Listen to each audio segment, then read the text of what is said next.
Hawa wawili unaowaona hapa ni mtu na mpenzi wake na wala sio watoto. Sasa huyu kidume nitakueleza anaitwa nani, ni kwamba huyu mwamba anaitwa Grand P na hilo ni jina la jukwaani ambalo yeye anajiita, lakini jina lake halisi anaitwa Moses Sandiana Kaba na ni msanii maarufu kutoka kule Guinea na amekuwa ngumzo Afrika kwa sababu ya sura yake ya kipekee na mafanikio yake katika industry ya muziki. Lakini pia amekuwa na umaarufu wa kisiasa na hata mahusiano yake ya kimapenzi.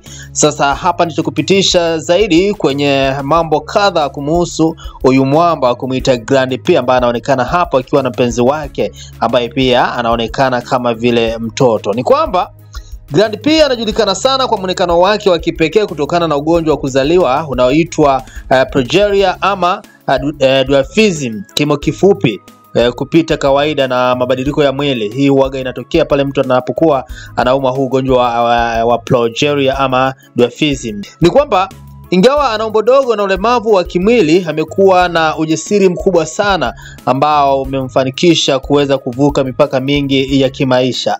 Sasa je, huyu Grand P ana taaluma gani zaidi? Ni kwamba Grand P bwana, kwanza kabisa ni mwanamuziki. Kwa hiyo Grand P ni mwanamuziki wa Afropop na ametoa nyimbo kadhaa zinazopendwa sana hasa kule Afrika ya Magharibi na ana sauti ya kipekee na ujumbe mzuri sana kwenye muziki wake. Lakini pia Grand P ni mwigizaji. Hapa ninamaanisha kuwa ameigiza katika baadhi ya filamu na vipindi vya runinga akiwa kielelezo cha mtu asiyeacha ndoto zake licha ya changamoto za mwili. Lakini pia ni mwanasiasa na alitangaza nia ya kugombea urais nchini Guinea, jambo ambalo lilileta mjadala mkubwa ingawa haikuwa rasmi. Ilikuwa ishara ya ujasiri wake wa kujitokeza kwenye medani za kisiasa. Na kitu kingine ambacho tunaweza tukakizungumzia zaidi ni kuhusiana na mahusiano yake, licha ya kwamba hapa anaonekana akiwa na mpenzi wake ambaye anaonekana kama mwili wanaendana hivi, lakini ni kwamba bana kupitia mahusiano yake Grand P alipata umaarufu zaidi alipokuwa na mahusiano ya kimapenzi na bidada moja inaitwa Exodusized.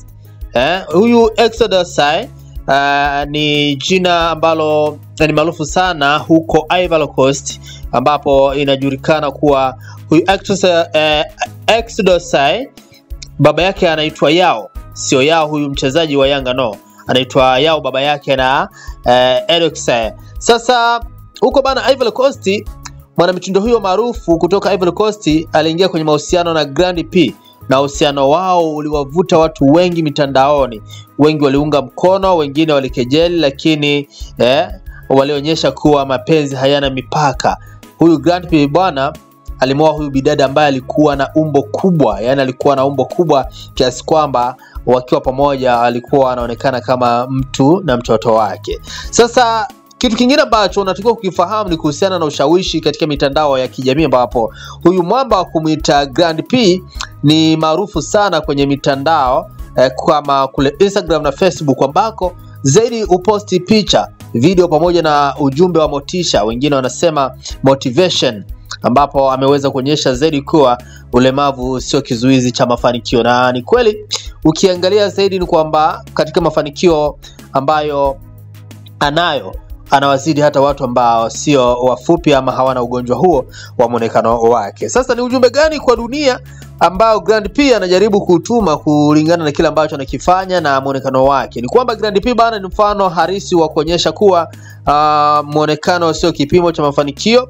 lakini pia ulemavu sio udhaifu. Lakini na kingine ambacho anajaribu kukidemonstrate hapa ni kwamba ndoto zinaweza kutimia ukijiamini. Sasa pengine kuna mambo mengi ambayo yanaweza yakawa yamekukwamisha, watu wanakuona kama Grand P lakini ndani yako kuna kitu cha ziada. Mimi ni Mtu Safi aka Mtu Poa.